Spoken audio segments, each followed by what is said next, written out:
You need it here or you go there? You can do it here.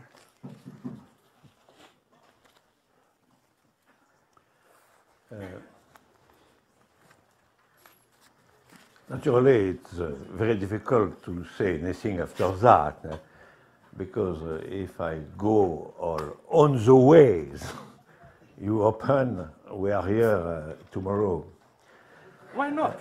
What's the problem? Just some short points. First, when you say that the origin of anti-philosophy can be found in Kant and after, there is a danger, I think, because we can identify in this sort of vision anti-philosophy and critical philosophy, transcendental critique. Or in my conviction, it's not the same feeling, it's not the same subject, the same. And why? Because the question of the anti-philosopher is not the question of the limits of reason, of the limits of rational thinking and so on, which is the central question of Kant. It's more radical. It's the idea that there exists, in our experience, a sort of distance without measure. It's an ontological affirmation, in fact, which is at the very origin of anti-philosophy. There is somewhere a distance that we must support, and which is a distance without measure. Very often, it's the distance between finite and infinite, or something like that, or between man and God. Many great philosophers are in a religious context. We have to remark this point. It's the case of Pascal, it's the case of Rousseau, it's the case of Kierkegaard, and alors, precisely, it's the case of Wittgenstein. It's very important to note that Wittgenstein has finally a mystical vision of the problem of the distance. And the case of Lacan is evidently more complex, but we have the question of the real status of the big other in Lacan. We cannot escape this question. And there is many purely religious interpretation of Lacan that exists, absolutely. There is no frontal contradiction, there is no big contradiction between Lacan and most of the Christian interpretation of psychoanalysis and so on. And all that to say that the first question for anti-philosophy is that there is, in our experience, a distance without measure, and that to produce something concerning this distance, we cannot use conceptual means, purely conceptual. Isn't this practical reason in Kant? Absolutely. Practical reason is in absolute distance from knowledge. Yes, but in the case of anti-philosophy, we must do the thing and not only show the thing. That is the difference.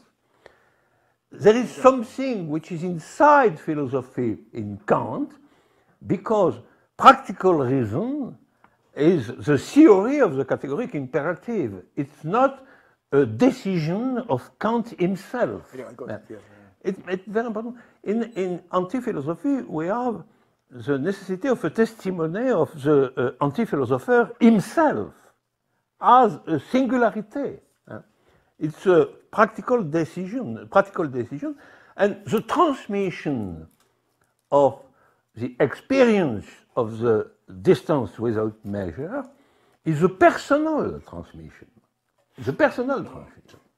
And it's the case for Pascal, the memorial, the faith, the testimony of the faith, is naturally the case for Rousseau, which invents the pure autobiography, the pure confession, and Saint Augustine before. And it's also the case for Wittgenstein and others. This is my first remark. So I think we must distinguish four types. Philosopher, which is the conviction that there is a possible connection between truth and the real. The philosophers don't say that this connection is of philosophical nature. Maybe, but maybe not. It's not my conviction, for example. There is for me, there is a connection, a touch of the real in some form of truths, which are artistic, scientific, and so on. But the philosopher has the conviction that there exists some touch of the real under the name of truth. There is the sophist, which is another type. The sophist is the conviction that there is nothing like truth, and maybe nothing that knowledge. The sophist has the conviction that what exists is rhetoric, and finally, some sort of a sort of war in the language, where the stronger is the better. And so the question of the sophist is a question of truth, but in a completely negative way, which is not the sceptic way. Because the sceptic way is a philosophical conviction that we don't know the truth. It's not the conviction that there is no truth at all. So the sceptic, which has the conviction that there is truth, but we cannot know the truth, is inside philosophy.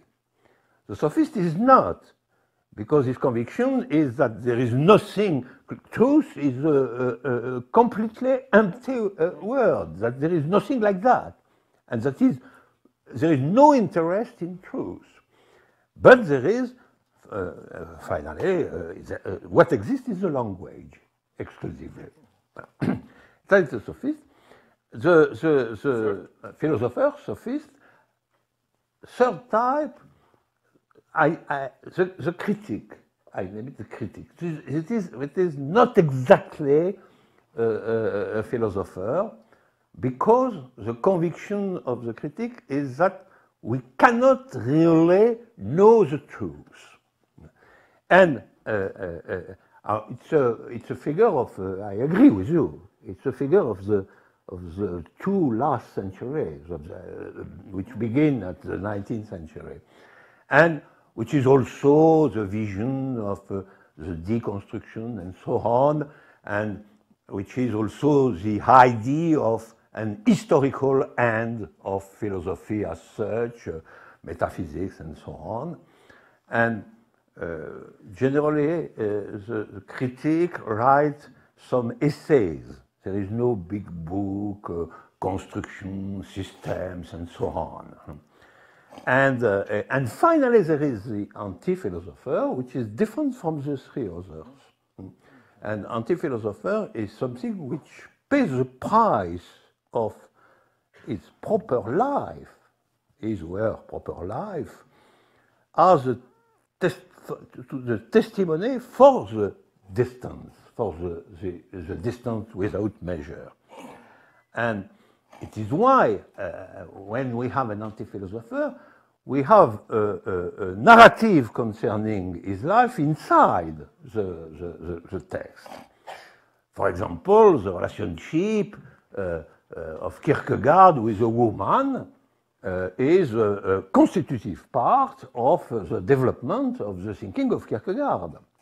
And it's really the singularity of one existence, which is finally the support of the vision of the anti-philosopher. And it's the same thing for, clearly for Rousseau, naturally, and sometimes it is the same thing for Lacan. when Lacan is saying, alone as I always was, I declare the foundation of a new school, etc. It's really an existential gesture which is pronounced out as such.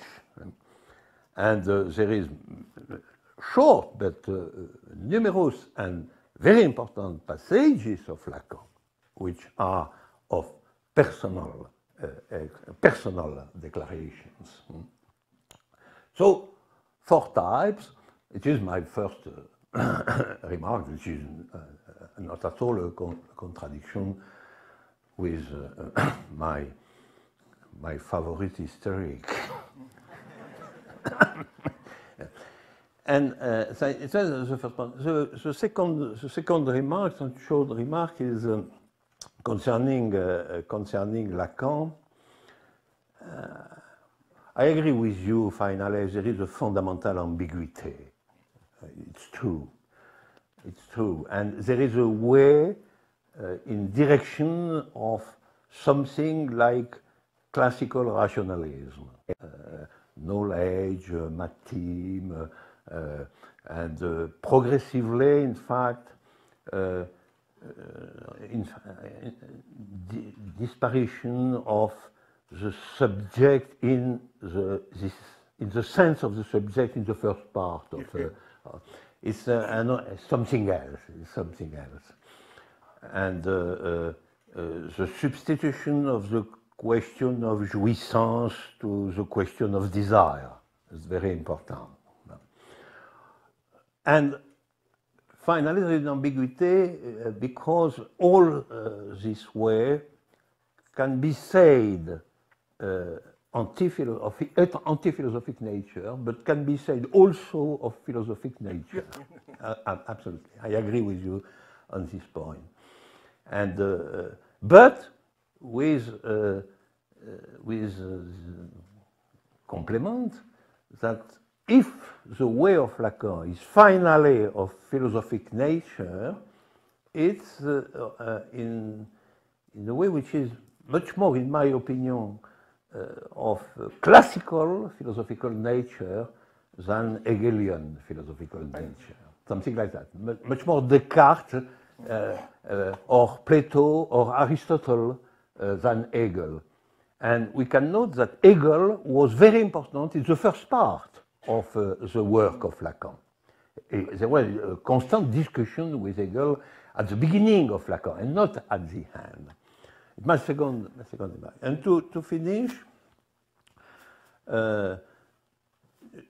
you know, I think that the simple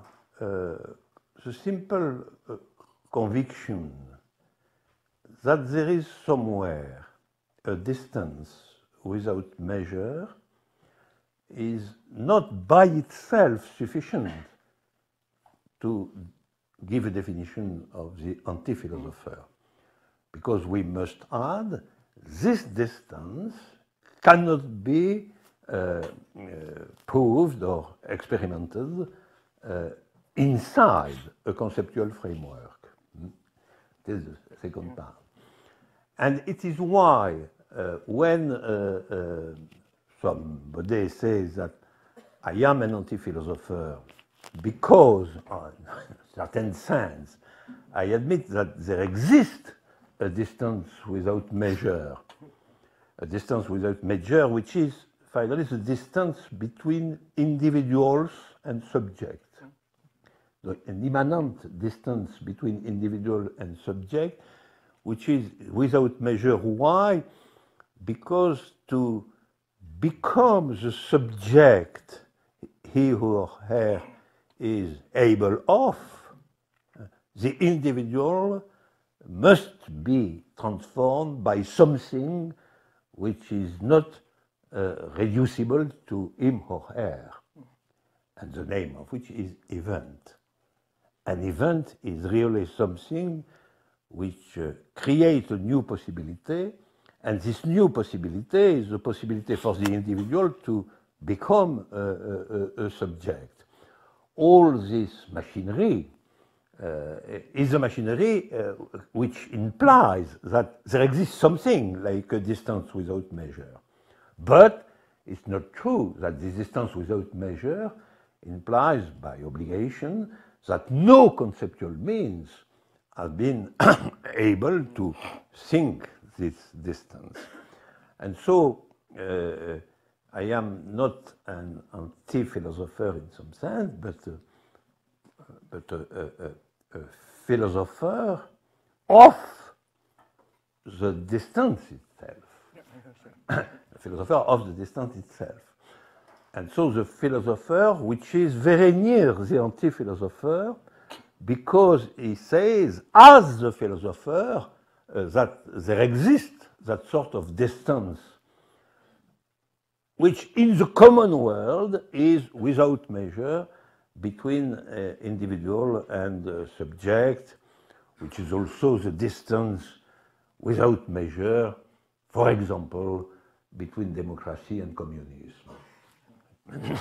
Listen, I hope, sorry.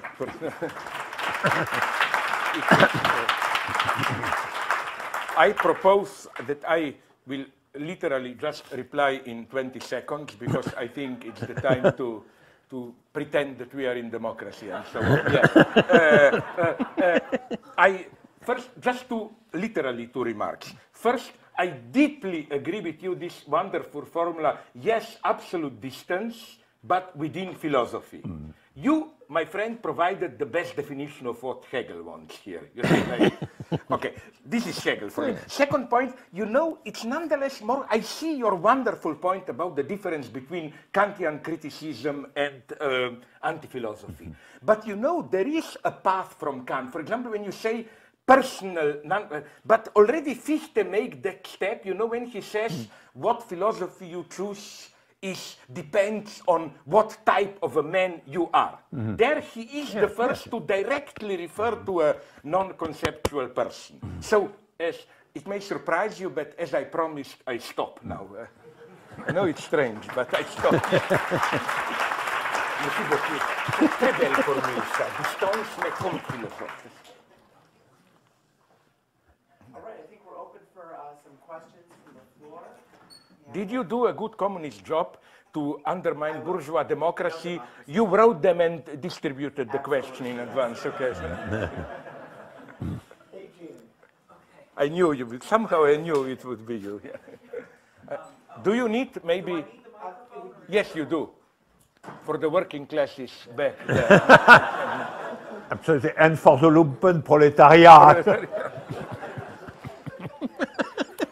Now, this is an attempt to get the two of you to talk about the differences that are fundamental to your two approaches to ontology.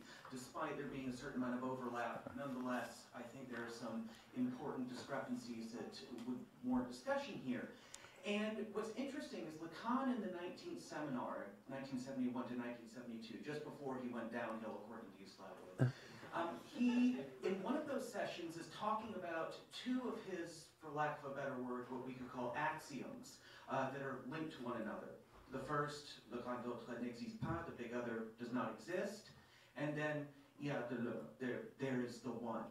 And when he's talking about these, he makes a remark, just a passing aside, where he says, somebody someday is going to make an ontology out of what I am talking about right now.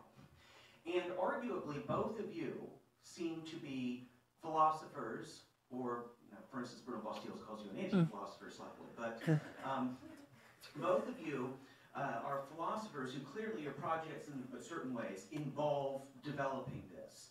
Now, how do each of you see yourselves in terms of being able to, say, pass through Lacan's maybe anti-philosophy, but it's a bit ambiguous, passing through Lacan and developing an ontology, what do you see as the crucial differences between the two of you in terms of how, with those sorts of remarks Lacan is making when he predicts that someone is going to base an ontology off of this, how do you feel that the two of you fundamentally differ?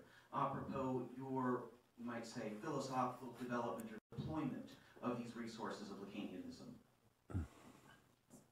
No, je te passe la parole. Maybe you should. Non, pas assez. Pas assez. J'ai pas compris la fin de la question.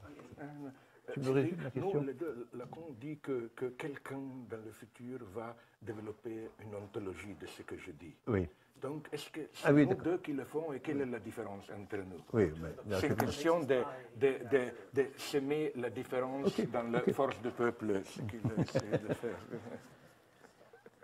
Yes, you know, the question of the relationship between Lacan and ontology is a very obscure question, in fact, not simple. The book of François Balmès is a book concerning, in fact, the question of the relationship between Lacan and the question of being entirely. And he finds many, many suggestions in the text of Lacan, contradictories and so on. I think that a very important point, I think, in Lacan himself is the question of the forms of negativity. What is finally the theory of Lacan concerning nothingness? It's probably more important that to be immediately in face of the question of the conviction of Lacan concerning being, the affirmative ontology of Lacan. But there is many passages which concern the forms of negativity. First, the lack, but in some sense, the excess to the rest, and so on. All that. And I think that it is the reason for which I affirm that all contemporary philosophers must be in discussion with Lacan. Not because Lacan is properly or exactly a philosopher, but because the question of what is a possible ontology today is transformed by Lacan, by the work of Lacan. And so my answer is yes. I think that the common point, one of the common points between Slavoj and me is the fact that for us, the learning of Lacan, the lesson of Lacan, is of fundamental importance. We can disagree and so on the details, but and it's not so true in the contemporary context, because many philosophers in the contemporary context are explicitly against Lacan. Deleuze first, but many others. And it's the first point. In fact, there is we have two common points, and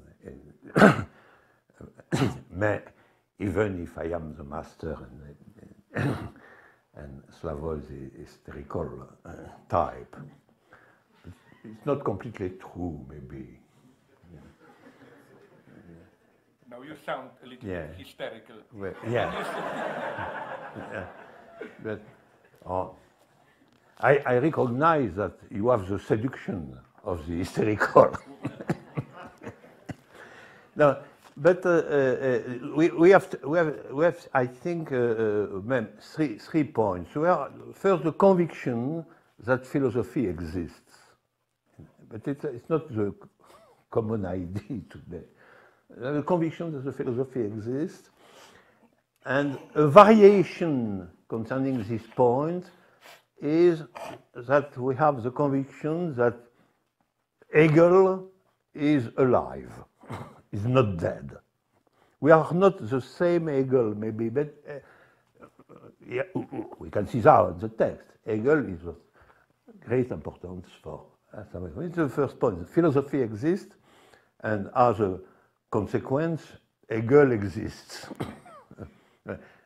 Second point, the question of revolution, communism, and so on is not dead.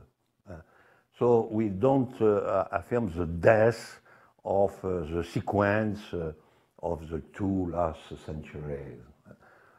We know problems, difficulties, impasses, and so on. But our subjective conviction is that there is here something to continue, maybe in the dark, but to continue. To continue in the dark is not the same thing that to stop. The second point, no, I finish. Sorry. Not between the second and the third point. and the third point is precisely, I think, that we think that there is an ontological or metaphysical or philosophical question which must be recognized and developed after Lacan in the philosophical field. These 3 points are of very, very important, and it is why we are here today. I totally agree with you. I would just like to supplement it that maybe there is another. First, I would like to emphasize this final point. We both share the conviction that hopefully the era of so-called discourse analysis, where every fundamental ontological, even metaphysical question can be reduced to the question of historical discursive conditions. For example, for a typical Foucauldian, if you tell him, does a man have an immortal soul? He will immediately transform it into the question, under what discursive regime can you even ask this question? No? Simply, in a naive sense, how it touches the real and so on becomes totally irrelevant. The question is, under what discursive regime can you talk about this, and so on and so on. This is one thing we share. Another thing we both absolutely share is that we reject the topic of finitude as the ultimate horizon. We notice, both of us, the strange reversal with regard to 19th century, where usually infinity was the spiritual infinity idealism, finitude was concrete being materialism. Today, it's almost the opposite. Obscurantism and spiritualism today are supported by the topic of finitude. It's by saying, no, we are finite, fragile, and so on, that you open up an empty space where all the ghosts of spiritualism can dwell, and so on and so on. So that would be another feature. But to answer you directly, yes, the question is, because, you know, Lacan, of course, and this is the Lacan that I really hate, I'm ready to admit. The Lacan that I detect in what you quoted, it's the most arrogant Lacan. It's like, I'm unique and great, but there will be in the future ordinary men who will try to drag me back into... That's where I violently disagree with Lacan. I think the true greatness is to accept it. And, you know, I remain here purely a philosopher, radically, in the sense of, you know, whenever somebody says, I leave behind ontology and so on, if you read him closely, you discover traces of a non-reflected, usually very bad ontology. So what I would say, the fundamental category I'm struggling with here is this idea, which unfortunately was elaborated even in some Gnostic tradition. Of course, I don't want to do that. This idea of unfinished reality, in the sense of, in this sense, we should abandon ontology only in the sense if by ontology we think of pure positively constituted reality. And I think the way I read also your point about original multiplicity, it's precisely as you emphasize, it's not a multiplicity composed of ones. It's a multiplicity which is a radical multiplicity. You cannot come to the end and they say, then say five. So this idea of and here I follow even Meillassoux, although again in a then immediately I take a different path. This idea of how what we misperceive as the limitation of our knowledge, not limitation in the sense of finitude, but incompleteness, should be immediately ontologized into incompleteness of reality itself.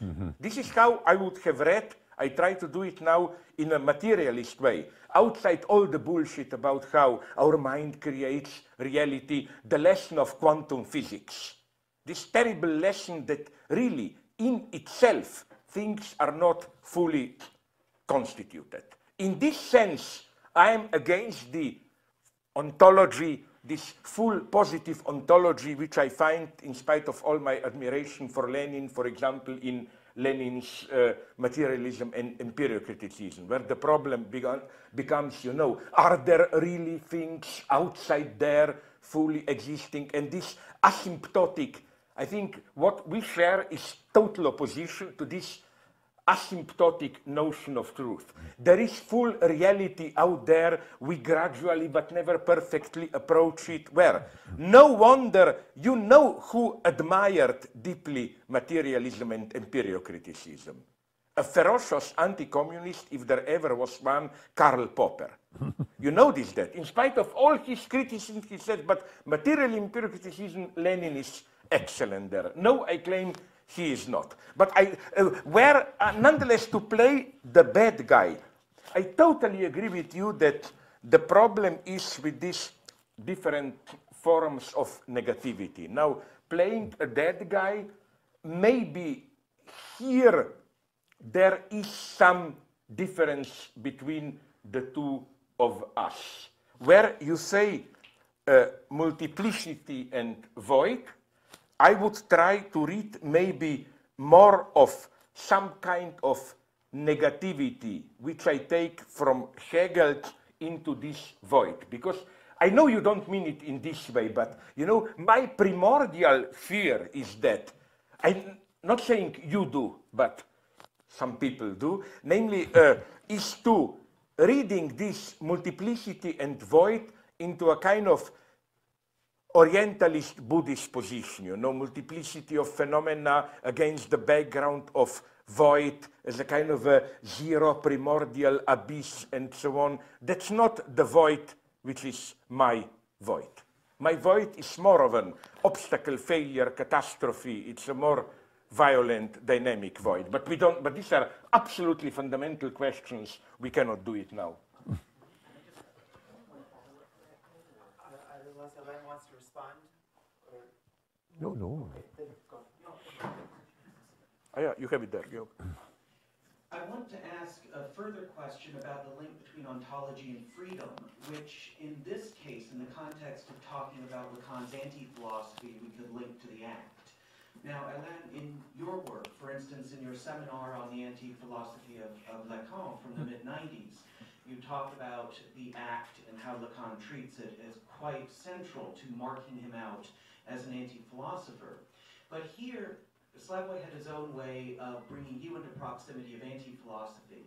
I think on this issue, it's possible to do so by pointing out that where one would least expect it, that is, at the very start of being an event, your magnum opus, that there is this sort of what one could call an act as this radical decision, where confronted with the Platonic Parmenidean question, being one or many, which one could say for you, in the terms of logics of worlds, is a point that any and every philosopher must confront, where there's a yes or no choice to be made, and one has to commit.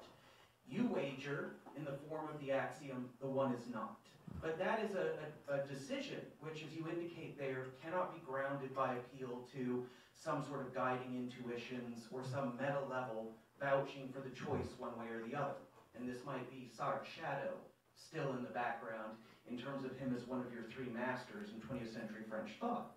It seems as though it's that justifies choosing the one particular branch of pure mathematics that you choose. You know, what justifies the Mello-Frankel plus the axiom of choice amongst other axiomatizations of set theory, and what even, you know, makes set theory privileged versus other branches of mathematics. It seems as though it's that ZFC is the only mathematical discourse that is truly oneless, or that tries to formalize an ontology without ones. So it seems as though the choice comes first, the decision, the pure decision, the act of wagering on the many in the form of the one is not versus the one, that even gets your own ontology off the ground. And given that for you, ontology, although it's mathematical, this is very much the concern of philosophy as a kind of meta-ontology. It would seem as though you're once again back in proximity with anti-philosophy in terms of there being this radical, ungrounded gesture, this decision in the face of a kind of ontological point, that's your act that literally sets up the very architecture of being an event. And I'm wondering how you and then maybe À peu près, oui, mais tu me le redis quand même. Non, non, quand même, l'idée c'est que au début de l'être événement, Oui. comme tu fais choix d'une certaine ontologie, Oui, d'une certaine compris, logique des oui, ensembles, etc., est-ce que c'est pas quand même, comme dans l'anti-philosophie, ton choix fondamental, existentiel, acte de liberté?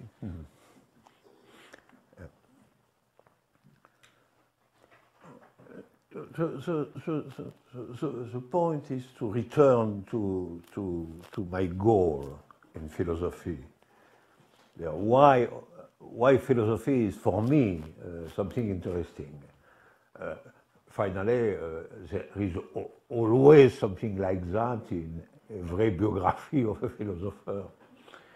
And for me, the question of philosophy is the question of novelty, of creation, of how something new is possible in the world. Something which is not reducible to the repetition. In fact, I name repetition all the structures of the world as it is, all the inertia of the world. Okay.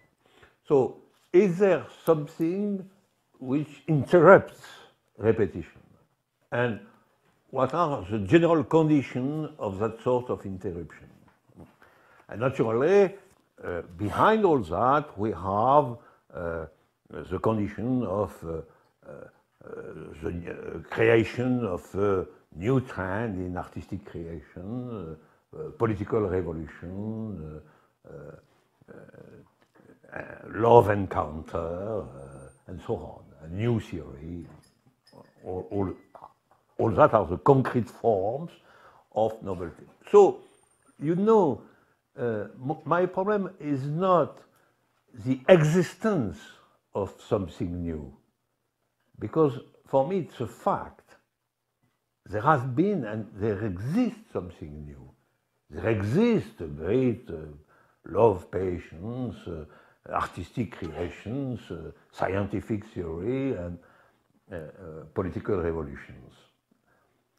So my question is not the existence of novelty, but how something like that is possible, and how we can have a thinking of novelty. So it's a properly philosophical question, which comes, like Hegel says, after the truth. The truth exists, and the philosophical question comes in the evening, in the evening of the day of truth. So I accept this judgment. And to answer this question, how something new is possible,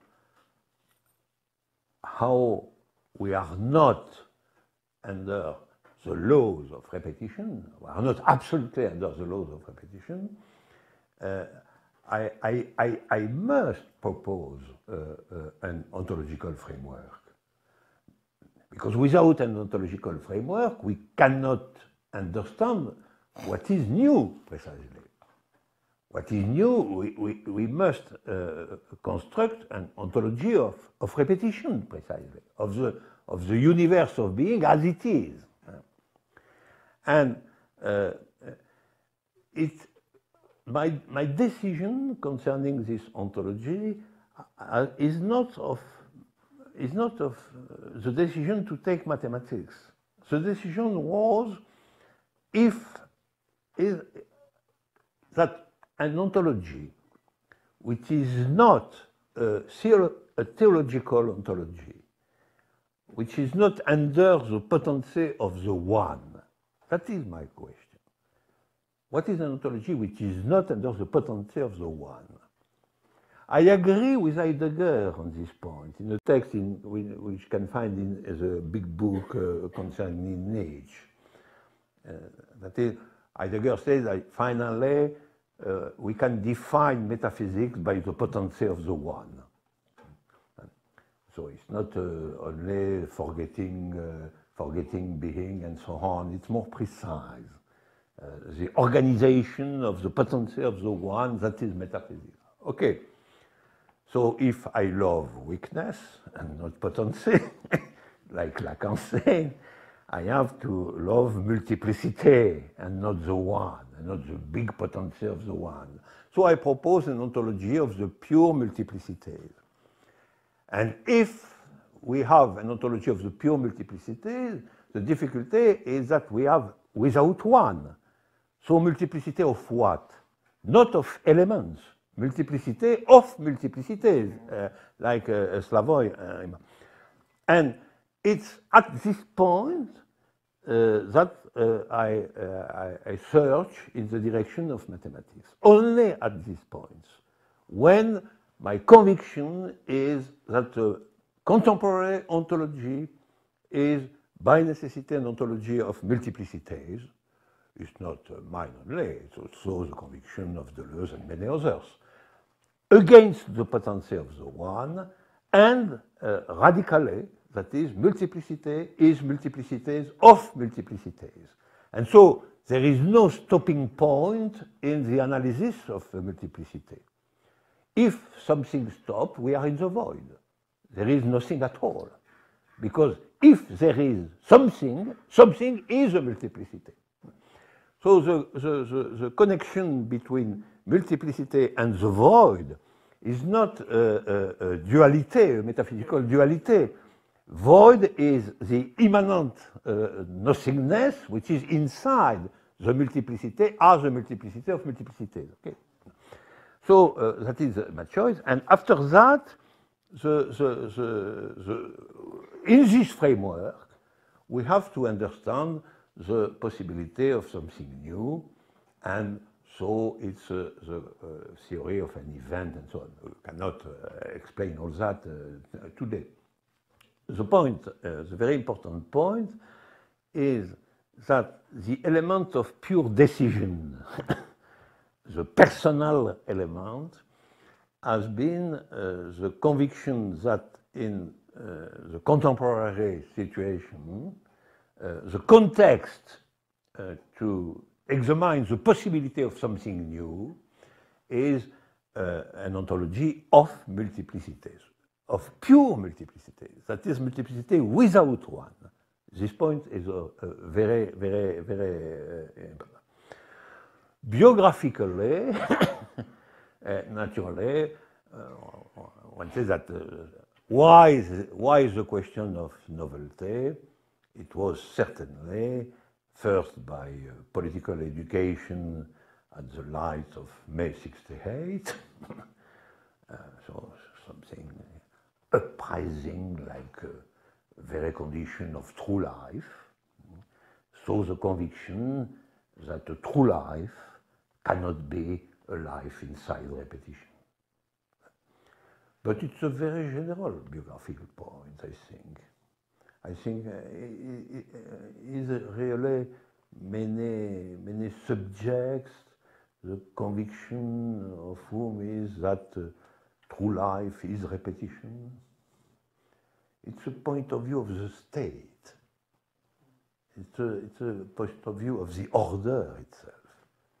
The power loves repetition.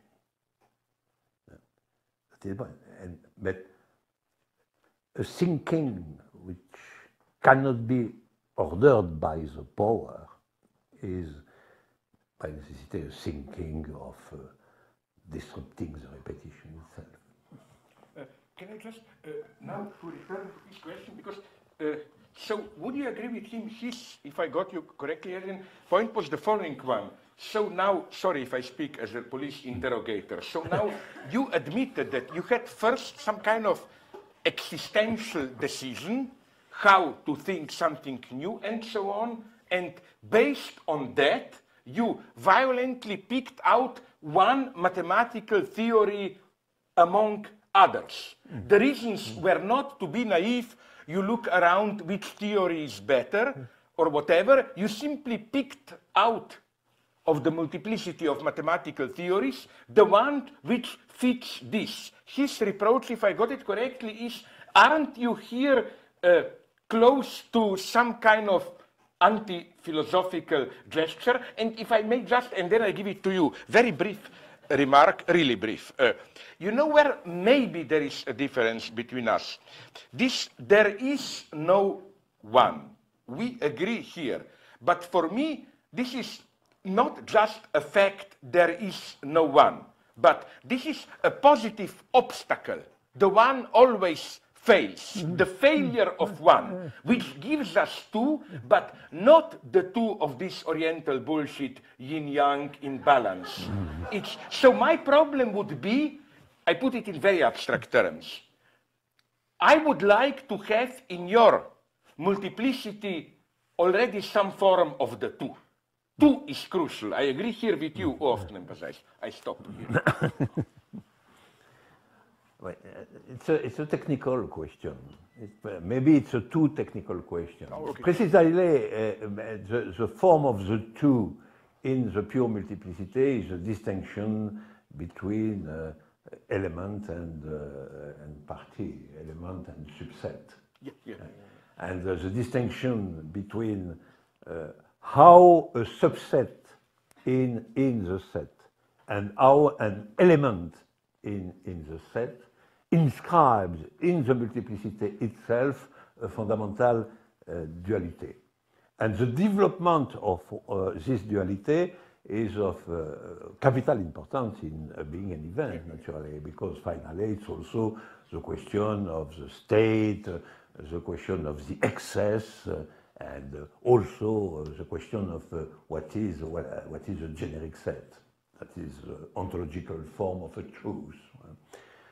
But yes, I agree with the question, naturally. When I am in the question, how can I think a multiplicity which is a multiplicity of multiplicities, and if I do a choice in different possibilities in set theory, my choice will be Zermelo-Fraenkel theory of sets, and not a theory of sets with atoms, which exists too. So there exists some theory of sets where elements are atoms, so with one inside the multiplicity. So I take a theory of sets without atoms, c'est-à-dire without one. And so after that, we have that sort of dialectics, singular dialectics, between multiplicity and the void, and not between multiplicity and the one. That is certainly a technical choice, because in fact it is possible to construct a theory of sets in the mathematical field with atoms.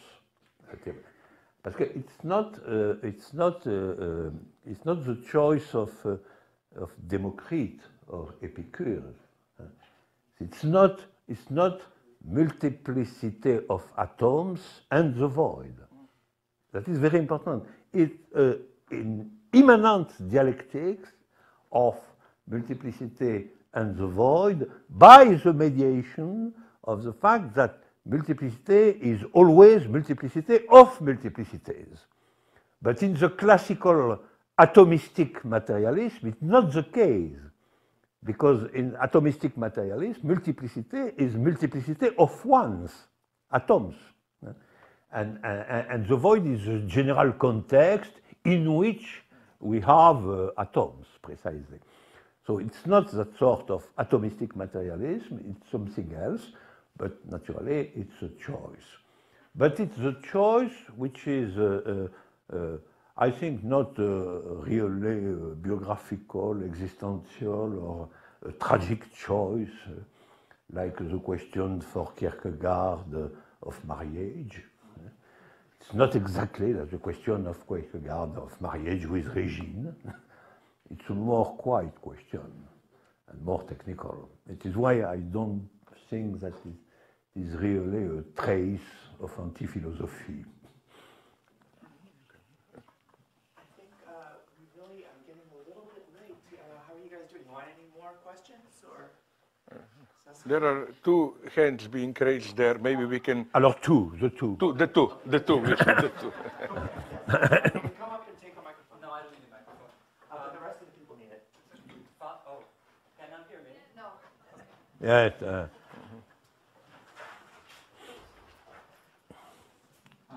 Following your remarks, do you really think that class struggle must continue in the dark? I understand class struggle as real, and the Bartleby politics that Mr. Žižek refers to, I prefer not to. But is there not some way to teach the act? I mean, maybe not in a university setting or as discourse, but in the Mojave Desert now we run workshops called The New Everyday Life, where we teach leatherworking and biodiesel mechanics and beer making and things like this. Does this fall into neo-anarchism, like Simon Critchley or something? Must we seize the state to have a pure act, or can we teach the act on a smaller scale?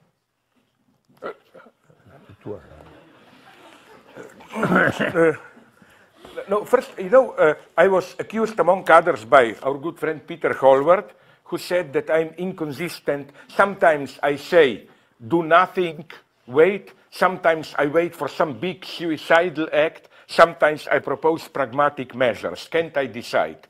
Well, I find this reproach totally nonsensical. It's like reproaching me, yesterday you ate a hamburger, today a pizza, can't you decide? No, fuck you, why should I decide? I mean, I'm very precise here, there are situations where, and I quote you, that when doing something just contributes, even if it's critical to reproduction of the existing, where the most violent thing, as I repeat, is to do nothing. There are obvious situations where a great collective act is needed, and there are situations totally honorable, why not, when small patient work is needed. So my first reply here is quite an opportunistic one, not opportunistic in the sense of political opportunism, but I think, to try to press us on this choice. What do you advocate? Doing nothing, preparing big revolution, or patient everyday work? Why impose a choice here? It's a strategic question. Now, you mentioned a certain obscene name that I prefer not to enter, Critchley and so on. No, my problem with that one is simply that what he describes is for me a way too comfortable position. I don't think you have the right to say there is the state out there, but I want to remain outside. And I mean, it's for me too close to the position of the beautiful soul and so on and so on. I think that we should nonetheless insist, and this is the being faithful to the idea of communism, that nonetheless we should, how to put it, as they say, sub specie aeternitatis, that you observe reality through the lenses of the idea, an eternal idea, that communism should be the idea through which we judge what is going on today. And that's my basic. Here then I leave you all the opportunism, in a good sense, opportunism. Improvise, teach in the deserts, here, there. Don't underestimate, nonetheless, universities. I think that what you suffer here now, with all this financial crisis, in Europe, even worse, so-called Bologna reform, more and more, universities are becoming a bastion of something which threatens the predominant form of domination, which is why more and more they try to streamline to make universities, as they put it, you know, it's very popular in Europe to say today, universities shouldn't be an ivory towers of knowledge which is of no use to anyone. They should serve concrete needs of the, you know, this to, don't be ashamed of university knowledge. It's getting more and more precious, and I claim we need it more than ever today. University knowledge to know what is going on. I don't believe in this, oh, why don't only teach, study, do something, but how do you know the truth precisely of what you are doing? It's more and more needed. We need theory more than ever. I don't believe this would be for me anti-philosophy in a bad sense. To think that in order to decide of a truth of a theory, some kind of direct practical experience tells you. No, in order to decide if there is truth in what you are really doing, you need a theory more than ever. So don't feel guilty. You are here victim of the ruling ideology, I claim. If you feel guilty in the sense of, oh my God, people are starving in Africa and so on, and we are just spending time here philosophizing or whatever. Bill Gates talks like this today. This a whole argumentation of we are spending time here blowing up, spending taxpayers' money while real suffering goes out there. This is the predominant discourse today. This kind of pseudo-emergency state in order to make us feel guilty, because what you find beneath this is all the time this pragmatic call, people are starving in Africa. So stop with your stupid critique of capitalism and so on. Let's do something. Stop thinking too much. Let's all of us get together and, you know, no, more than ever, not only with regard to this, but even, for example, in Europe, you must have read in your newspapers the Greek crisis. It's very sad. You know, some of our Trotskyite friends are already in their pre-orgasmic state. You see, it's almost here, the revolution will happen. No, it is not. What depresses me most is that it's just a protest. But there is, except of some vague calls to solidarity or return to welfare state, first, even what the Greeks want, it's pure reactive politics. They basically want to keep the old privileges. And even here, you know, here even, this is horrible to say, my Greek friends will probably lynch me. But, you know, for example, in Slovenia, you know, it sounds very nice, solidarity with Greece. But wait a minute, in Slovenia, trade unions opposed any help to Greece, with a very rational argumentation, which is also egotistic but interesting. They compared the price, not only the real purchase power, but even, because this is even better for the Greeks, but the average income of a Greek worker, even after all these austerity measures. And they discovered it's still 40% higher, will be, after all these austerity measures, than the income of an average Slovene worker. So they are telling us, we solidarity with Greeks, so now we should give money to Greeks. Okay, what about other East European countries and so on and so on? In other words, now I will say something really horrible for which you will maybe even proclaim to be a secret right-winger or what. I think there is also an element of truth in the fact that Greeks were effectively living off European Union donations and enjoying an extremely high level of protection and so on, which you don't find in other European nations, in the West or in the East. For example, do you know that the average time a Greek worker retires is 53 years of age? Do you know that in many now I sound like right-winger, but my point is not let's take from them. My point is that it's absolutely crucial here, that's my point, to, I put it this way, some people in Europe, leftists, think that the lesson of this crisis is European Union is bad, it's the organ of international financial capital, and that the solution for the left is strong nation state, like dealing from international. I think it's more than ever necessary to counter international capital with forms also of solidarity, and here we should be international solidarity of the workers and so on and so on. This is absolutely crucial today to avoid this trap of nation state, this withdrawal to nation state. And then you get here an extremely obscene versions which shocked me, like some high-level British leftists, I will not name them, look at the editorial board of New Left Review, seriously flirt with the idea of supporting Václav Klaus, who is now the president of the Czech Republic, pure neoliberal right-winger, and from this right-wing position, as a threat to liberty, he opposes European Union. And they claim, no, the crucial thing of the left today is to oppose European Union and have a stronger nation state. What if Klaus is really one of us and he just pretends to be a neo-market liberal to pass this basic progressive idea of undermining European Union? I think this path is a catastrophe.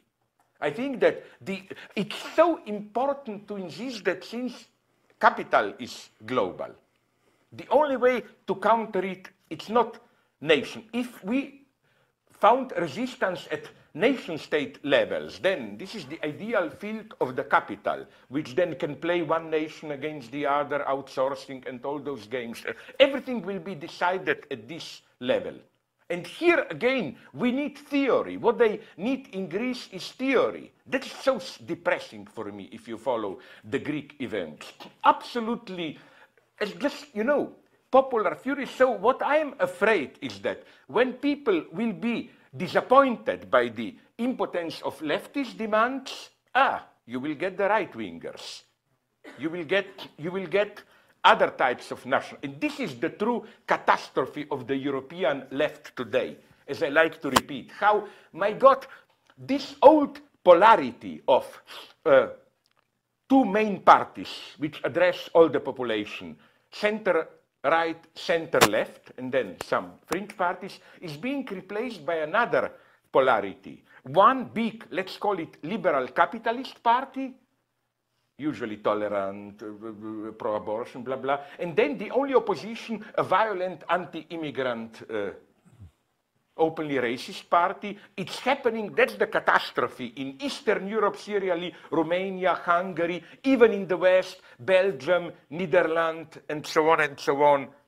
And again, in this situation, again, theory is needed absolutely. So don't fall into this romantic of some kind of how should I put it, immediate, authentic action, and so on and so on. It's absolutely crucial today, more than ever, I claim, to stick to theory. So don't be ashamed that you are here. You are privileged, but then instead of, in this typical petit bourgeois way, feeling guilty of, oh, people are starving and I'm here spending, use your privilege to learn, to study, and so on, and do something.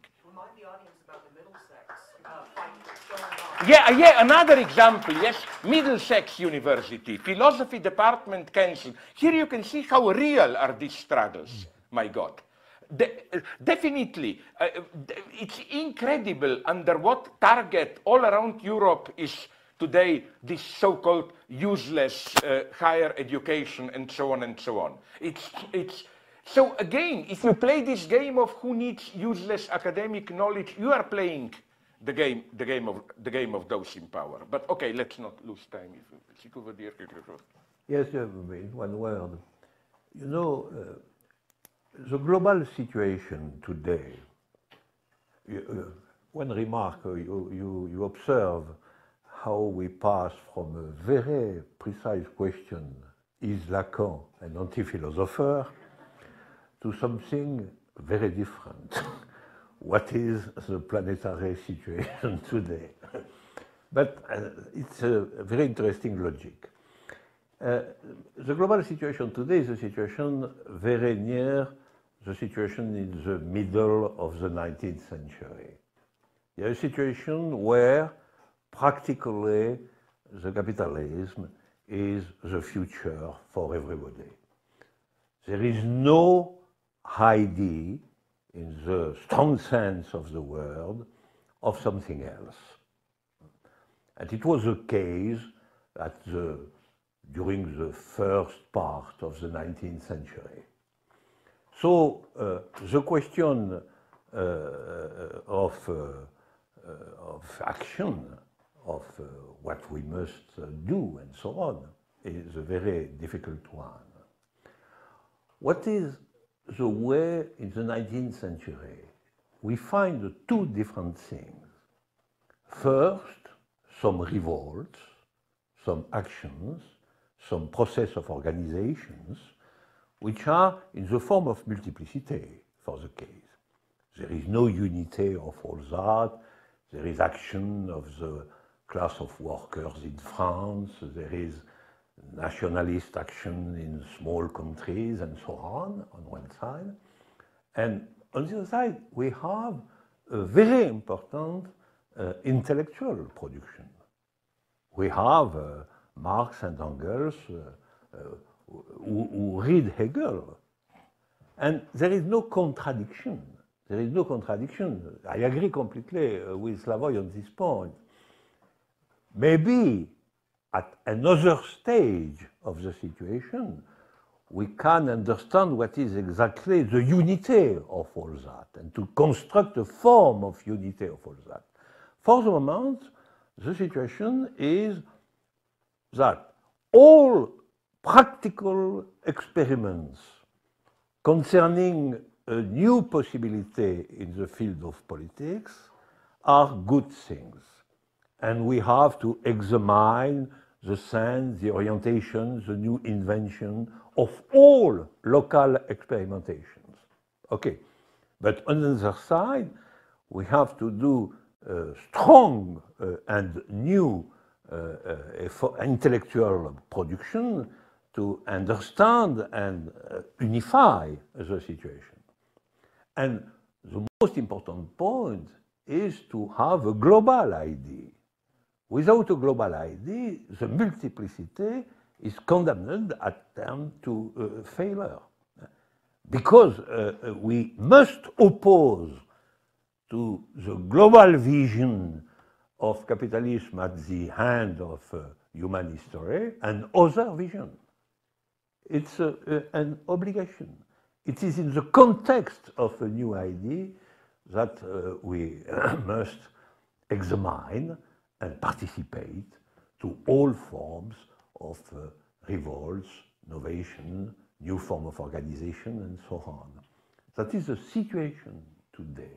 And it is why I agree the fact that philosophy, intellectual discussion, examination of very complex problems are a necessity today, but are a necessity also to fight for the Department of Philosophy of Middlesex, for the new rights of immigrants, and so on. You know, I am also an activist. I am also an activist. It's something which is very common in France today. And, but between the local activism concerning, for example, the right of the strangers, the new form of terrible nationalism and so on against all that, and the great consideration concerning the ideas and the status of philosophy today, in my conviction, there is no contradiction at all. Can we nonetheless... Second question. You know why? So that at least hypocritically we can say not only men were speaking, women were also allowed to speak. The second and last question. Yeah, please. Yeah, it's, Thank you. Versus faith. Faith, like... Faith, go particularly ahead. in light of your interest in St. Paul, which I feel like faith is, I'm kind of mapping as outside of the model. Outside of the model, I'm thinking of, I have this quote from Jameson, I'm sorry his cultural logic on capitalism. He says that insofar as the theorist wins by constructing an increasingly closed and terrifying machine, to that very degree he loses, since the critical capacity of his work is thereby paralyzed, and the impulses of negation, revolt, social transformation, exotic politics that we're working towards, I think, are increasingly perceived as vain and trivial in the face of the model itself. And so that theme, I just don't understand it. I see it as a formalism. You're saying that, you know, this knowledge of the real that is perhaps unknown can be transmitted in this anti-mystical way. An anti-mystical way that I think then resurrects this dichotomy by this reliance on proof. Because all we can do is think the act. Is this not then a ceiling or horizon of the act itself? This anti-mystical then ascribes to this structural mythos, like informalizing another symbology, this mathematical symbology, this evening or dusk of truth. Isn't the asymptote itself that we're talking about, this ceiling, that all we can do is think the act? That theory still exists and is important. Where then, in this formalization of the math theme, is this distance without measure? And is there then an exclusion of faith? Is it separated from it? Is math theme really a formalism that denies some kind of unmappable faith? Là, il faut que tu me dises, je ne comprends rien. Je n'ai pas compris la question. Elle a posé la question du rapport entre le baptême et la foi. Et faith. Faith, croyance. L'idée, c'est que, où est le lieu pour activité, liberté, si on reste figé sur le baptême comme compréhension pure, etc. Yeah. Oui, the question of the matheme is different from the question of decision. Matheme is only a question of transmission. That is a formalization to transmit to others an act which is without concept and without normal language to transmit it. So matheme is only a formalization of something with the goal to transmit all that to others. The question of the decision is different, and the question of decision is really the question of becoming a subject.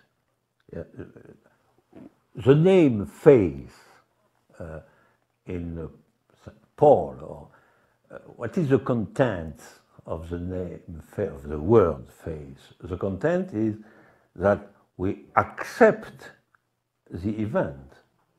For Paul, there is nothing else in faith, only to accept the event. The event for Paul is resurrection of the Christ, okay. But faith is acceptation of the event, and so acceptation to participate to the consequences of the event.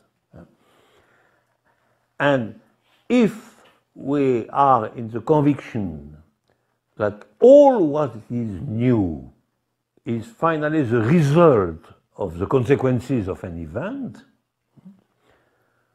we have by necessity this form of subjectivity which can be named a faith. There is no objection to this name. Why not faith? If faith signifies only, first, the acceptation of the existence of the event, which is neither something obvious, and second, the acceptation to participate to the consequences of the event, to become an activist of the event, something like that. And so there is no contradiction between three terms. First, ontology is something of mathematical nature. So being as being is not a question of faith, of miracle, or of human existence. Being qua being is a structure that we can think across a mathematical disposition. First point. Second, there is an event, and acceptation of the event is the first form of subjectivation for the individuals. We can say that faith is the name of subjectivation. And third, the novelty is constructed by the development in the situation of the consequences of the event. And as a result of all that, we have the possibility of becoming a subject in a context which is a context of repetition.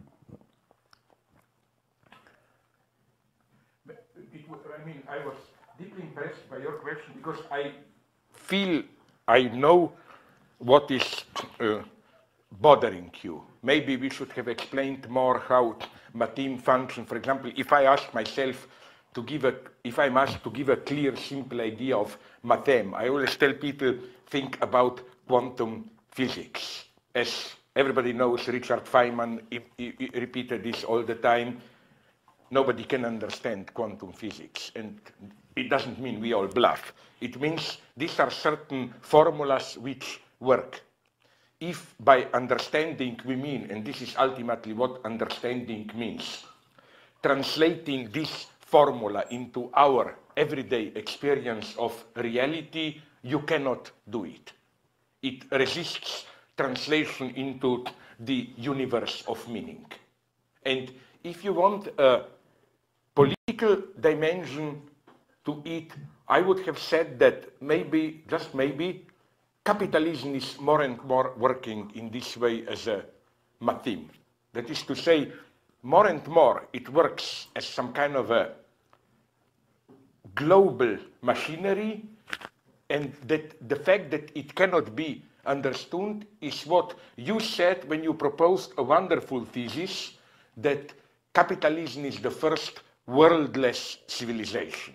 What all these paranoid theories, right-wing or leftist cultural theorists, try to do is to reduce capitalism to a certain world of meaning. It's European capitalism, or it's the Jewish plot, or whatever. You want a concrete, what you cannot accept is just that it's a kind of a meaningless formula which works with all civilizations. You can have Catholic capitalism, Protestant, Chinese capitalism, Confucian, very successful today, as we know. And we have to, this would be to touch the real of capitalism, to render visible this irreducible gap between the real and all attempts to provide a meaning to it. Like that's the seduction of Catholic Church today. Basically, they are telling you, we know you experience capitalism as some horrible, meaningful, expanded reproduction. Follow us, and we will allow you, as you put it, to have a cake and eat it. That is to say, you will have capitalism, but if you follow us and don't do it too radically, no stem cell research, not too much, whatever, if you keep it under certain limits, we will enable you nonetheless to live in a meaningful universe, and so on and so on. So this would be a very political, that the first task of the left is to abandon, again, either in the right-wing predominant forum of we should keep our cultural national identity, or in the left-wing forum. This is why I reject all this bullshit about capitalism, Eurocentrism. No, the problem of capitalism today is precisely it's no longer Eurocentric. It truly is a neutral machine. And this is what gives a boost to Western new nationalism. They finally got it that, you know, it can really work in Singapore and China, maybe even better than it works here. So you see, this would be, again, one example of, I think, very nice one of this gap that you mention, not to see capitalism as this real of a certain self-reproducing, again, market mechanism, which for contingent reasons it was born in Europe. But there is no deeper truth in it. It's not that, you know, we learn something deep about capitalism if we reduce it to its contingent historical origins. No, this precisely is not the truth. The truth is that it cut the links, that it's today a universal machine. So this would be, again, for me, if you want, in a very naive way, almost a practical use of this distinction between a world horizon and capitalism as worldless. Which is why I think, and this is an old polemic, I tend to be opposed to what is very popular today everywhere, in China today, in India, in all these places. They almost lynched me because I attacked this idea. They all dream about alternate modernity. Like, you in the West screwed it up, we will do it in our way. But you know what they really want is to have capitalism without paying the price for it, with all the antagonisms and so on. I told the Chinese, I told them, you know, not the Chinese, which means out of 1 billion, 6 million to 100 students. Okay, it wasn't that I was talking to the Chinese nation. I told them, you may talk the bullshit about harmonious society, but you will not get harmonious capitalism. And even in India, I discovered, to my horror, to what extent they, in a different way, played the same game as in China. They desperately tried to keep alive their even most reactionary Hindu caste system and so on traditions, to serve as a kind of a screen of meaning to enable you to confront capitalism. And of course, I think that this is a nice example of how even the critique of Western imperialism, cultural imperialism, serves a very obscure role of justifying their own way to legitimize their capitalism. And to cut the long story short, why am I so opposed to so-called alternate modernity? Because, you know, as I always repeat it, in Europe we had one big alternate modernity in the 20th century. It was called fascism. Fascism was precisely alternate modernity. The idea was, fascism, basic idea of fascism is we can have all good that capitalism brings, industrialization and so on, without paying the price for it in social antagonisms. That's why you need anti-Semitism. The idea is it's not in the system, and this is why, now I will say something horrible, I'm even a little bit distrustful about Hugo Chavez and so on. He comes often a little bit too close to it, namely, I don't have any big sympathy for American imperialism, but maybe the time has come to admit that thanks to the great efforts of your greatest president, George Bush, United States is, I mean, he really did a wonderful job. In 8 years, he succeeded in diminishing the role of United States to one, in a polycentric world, to one among other local powers, no?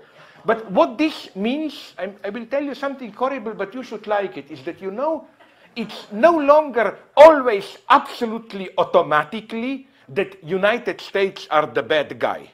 This also means a polycentric world, like with all my still admiration for China and so on. But you know, what the Chinese are doing in Myanmar, politically correct name for Burma, is also a form of new economic post-colonialism and so on. So, you know, we should try to approach in a different way. I think the danger today is, this is what really worries me, if you ask me, that anti-imperialist rhetorics can function as a tool to obfuscate the basic class struggle. Let me take the brutal example of Zimbabwe and, I hope not, South Africa. I have an extremely simple explanation, only the core explanation. What happened there is the following. I spoke with people in Zimbabwe, I wasn't there, from Zimbabwe, South African friends. What really happened after the end of apartheid in South Africa? It is that the standard of living experience of ordinary people, it's basically the same as under apartheid. Maybe in some tiny circles a little bit better, but at the same time worse, because there is much more uncertainty, crime, and so on. The only thing that really changed is that you have a new black rich class which joined the white class.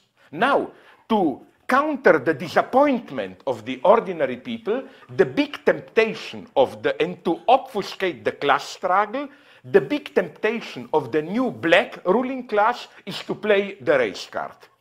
Is to claim you are no better because we are really still enslaved to Western imperialism, blah, blah, blah. No, sorry, I disagree here. I claim this is the worst attempt. This is why I tried to give Mugabe a chance. I spoke with my friends there, and they told me, who are leftists, radical, and they told me, no, unfortunately, critique of Mugabe is not just Western media attacking. He did screw it. Zimbabwe is the pure case of this. The new black elite playing the race card in order to avoid precisely the new class confrontation. And if this will be the future, this nationalist regimes and so on, then it's really sad. We really need what you said, confronting capitalism at its own level, outside this particular frames, against this, against that, and so on, and so on. But maybe we talk too much. No. Tu veux conclure avec un grand mot? No. No.